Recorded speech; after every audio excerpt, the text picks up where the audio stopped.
John Reed, ex-HMAS Napier, ordinary seaman submarine detector, NASDAQ operator, and these were taken in 1941 during some leave periods in Cairo in this particular instance.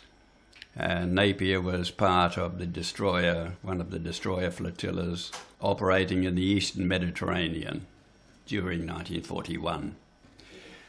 These series of shots were taken, as I mentioned, just on leave at the building above the New Zealand Club in Cairo, looking down below at street level, and various photographs and scenes around Cairo looking into the distance. And we have there the Muhammad Ali Mosque in the distance, a fairly normal dusty day in Cairo. Just spanning back again to the Muhammad Ali Mosque. We didn't get very much leave for obvious reasons, but I was able to get twice to Cairo. I used to know the names of all these streets, but I'm afraid that's too long ago now to recall.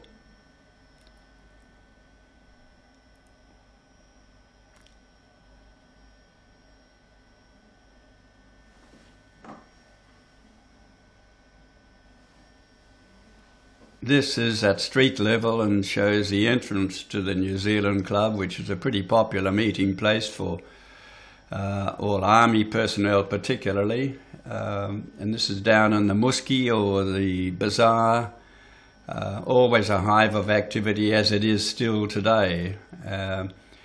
Various troops, of course, present, everybody pursuing their efforts of earning a livelihood in whatever form they were skilled at. Gharries, which are the horse-drawn vehicles.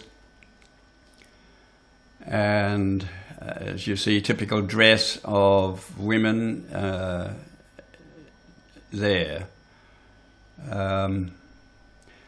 Various personnel, some of the policemen just standing there. All these little shops were operating much the same as they do today, producing various wares. They're producing buckles, selling jewellery, hammering inlays into copper and brass for trays, and always intensely interesting when you, as you can see there, hammering copper wire into trays and filing there for a belt buckle. This is during my youthful days and a lot lighter in weight in that period, so I was about 19, I guess, then.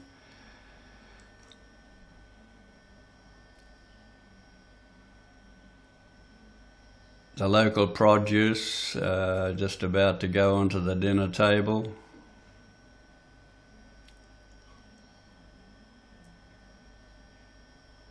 It gives an indication of the appearance of dress, of the variation too, and some of the skills obviously in balancing. This is like sort of lemonade, which they used to hawk around and sell. And in hot periods, of course, it was always welcome.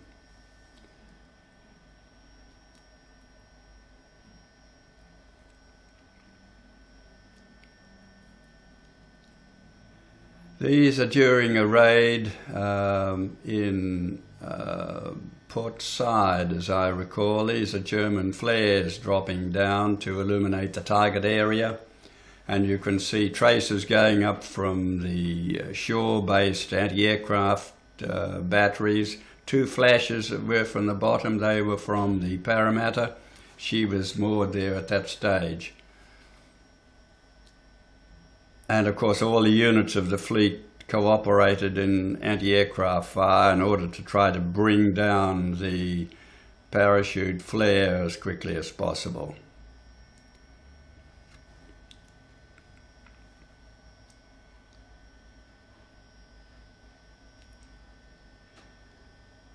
What you can't get here, of course, is the noise that goes on the whole time. This is at port side and the Hobart.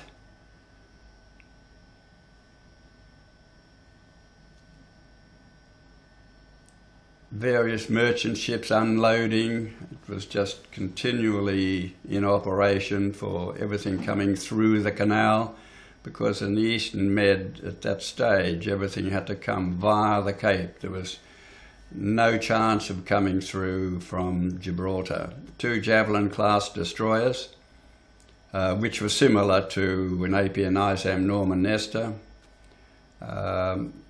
Modern destroyers at that stage, very efficient. That's the Customs House again.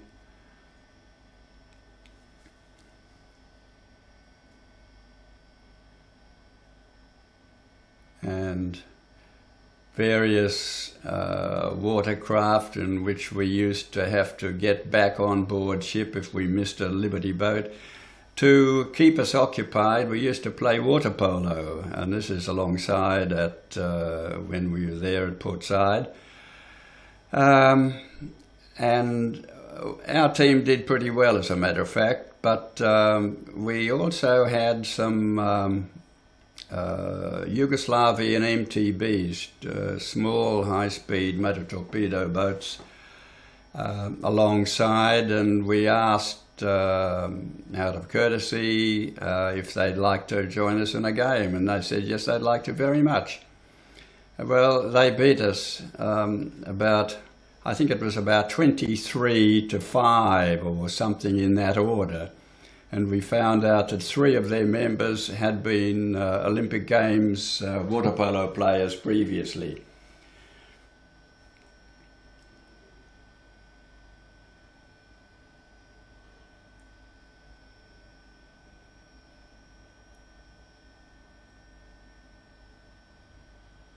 Everybody looking over the side, and I guess the water wasn't really the purest, but that was of small consequence to us at that stage.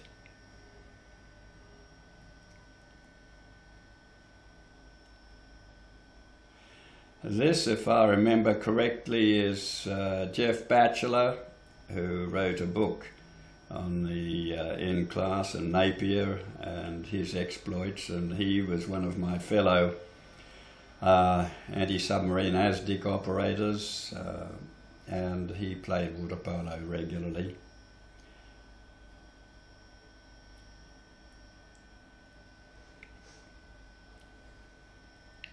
That was a slow motion shot, obviously.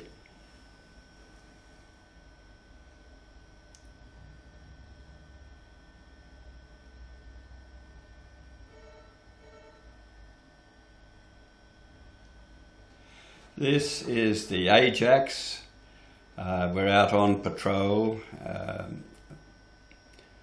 Beautiful cruiser, 6-inch guns, and with her normal, as we came to know it, camouflage. That's the Valiant, one of our battleships that operated. There were 3 of them, Barham, Valiant and Queen Elizabeth, in the Eastern Mediterranean.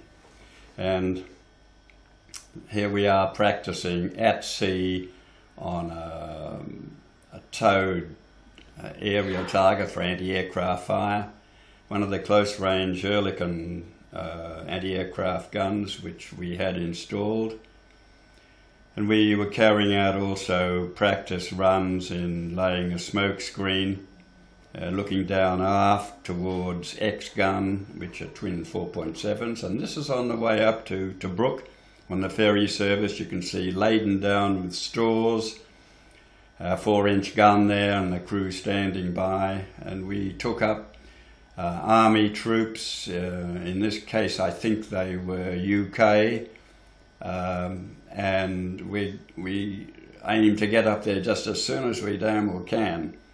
That's our multiple pom-poms, 40mm combined units. And when we came back, we unloaded back in Alexandria wounded and troops that had served their time there in Tobruk, and wounded, of course, were also carried ashore. And these were taken from the crow's nest lookout position, and this is the whole of the Eastern Med Fleet at sea, with destroyers you can see right out to the horizon in screening position ahead of the main units of the fleet, cruisers coming then, and then behind, right astern, we would have the battleships coming along.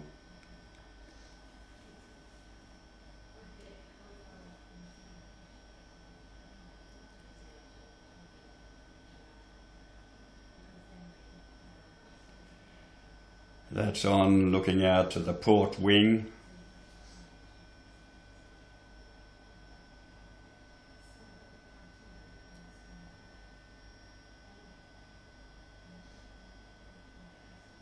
And just a scan of the deck. This is on the starboard side, probably Nizam, I think, our sister ship. We operated together there, looking down on the bridge from the crow's nest.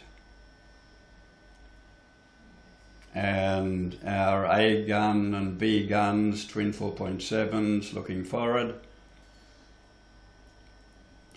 They were very handy, but lacked elevation, so consequently they weren't. They had limitations in anti-aircraft fire. It's looking down on the signalling platform just below the bridge.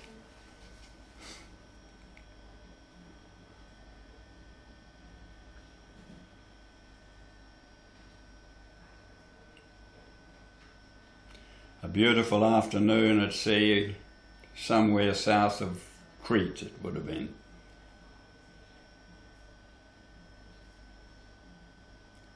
You can see, I'm sorry, the film is pretty ancient, and you get these.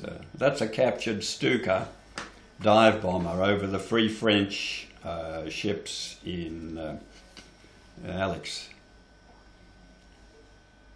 And this is during practice shooting. Our twin 4.7s.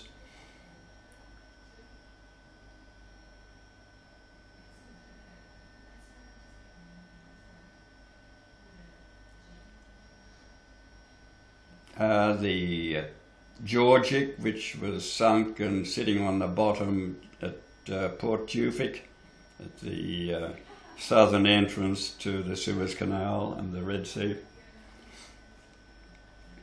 And this is following a depth charge attack.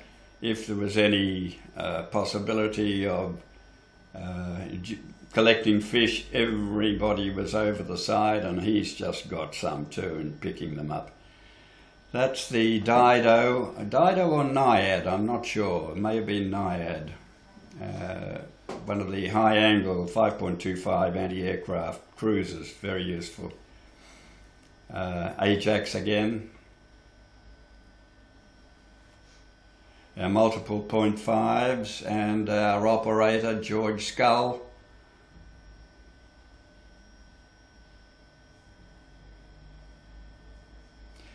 This was on a reconnaissance plane and anti-aircraft fire. They regularly sent reconnaissance planes over, either when we were in port in Alexandria just to check. This would automatically herald a bombing run that night. So the fleet used to change their positions quite frequently after they'd gone. There was a lot of barrage put up by the Army on their anti-aircraft establishments based around Alexandria. And this just gives you an indication of the class of destroyer.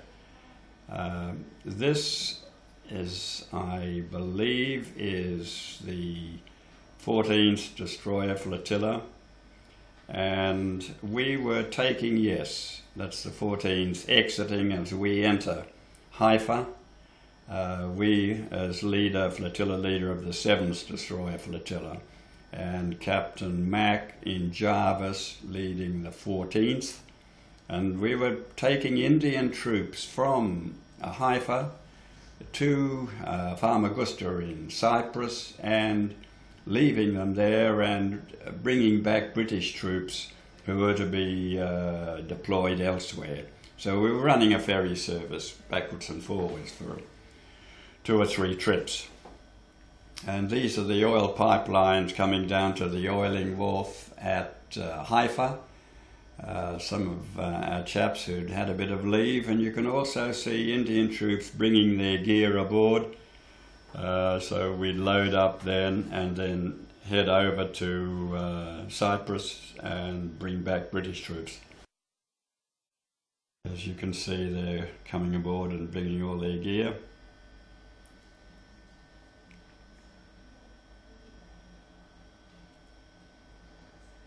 This is inside Mount Carmel Monastery, high above Haifa, and 3 of us had leave, and we took a taxi, went up there. It's Elisha's tomb, and the photography is absolutely terrible. One of our friends, you can see a bearded monk there, this is selling a few knickknacks, and on the way down and looking above and down onto Haifa and the harbour, and there's a hospital ship moored there.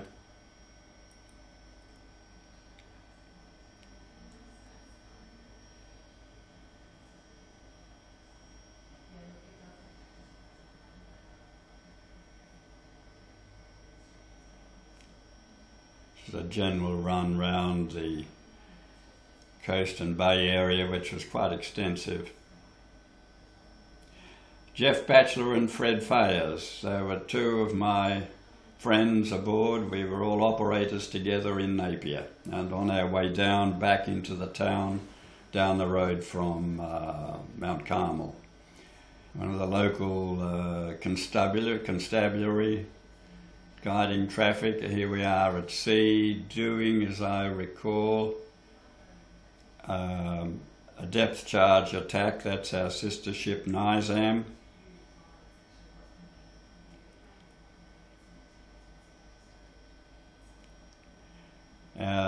So we've got a bit of speed up here, and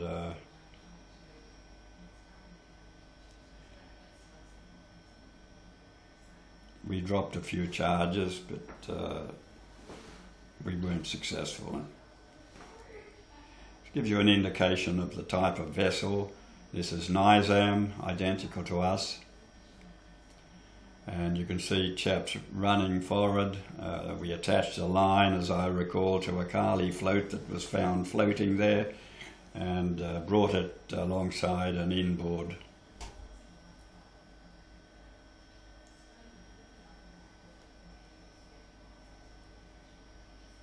That's the 4-inch gun just firing there.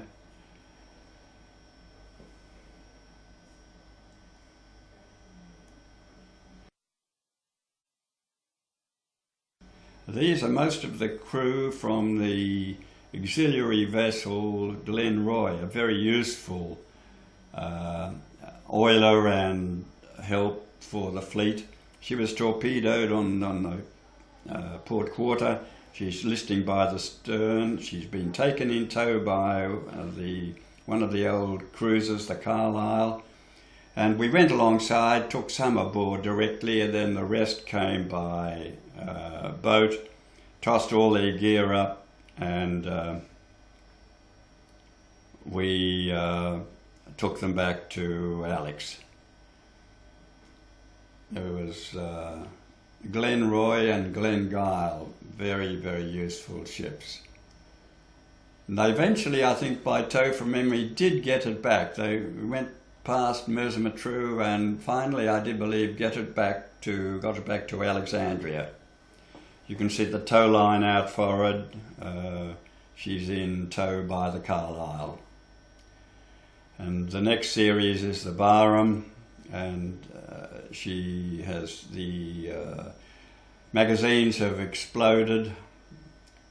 It's a tremendous sight, one that you would hope never to see again. And that is the Jarvis. You can see just going in. There she is, and Captain Mac going in to pick up survivors.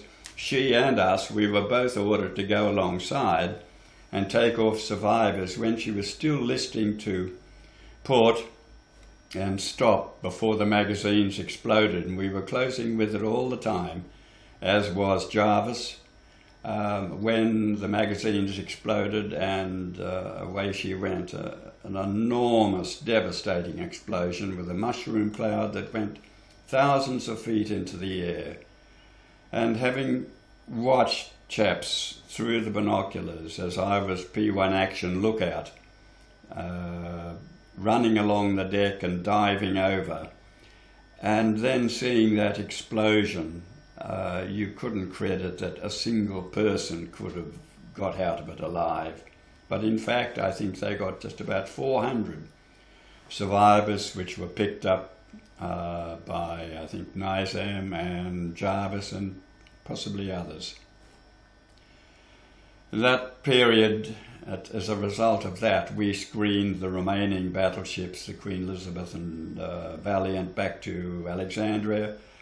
And with all the problems that we had, and it had previously in Crete evacuations and Greece, with units of the fleet, a lot of them being sunk, it was a serious stage for the Eastern Mediterranean fleet. Is there anything else you wanted to add? The only thing I could say would be that there were so many people who were involved in all these things and took lots of photographs, but I think probably mine was the only movie taken other than from the official photographer aboard the Queen Elizabeth. Yeah.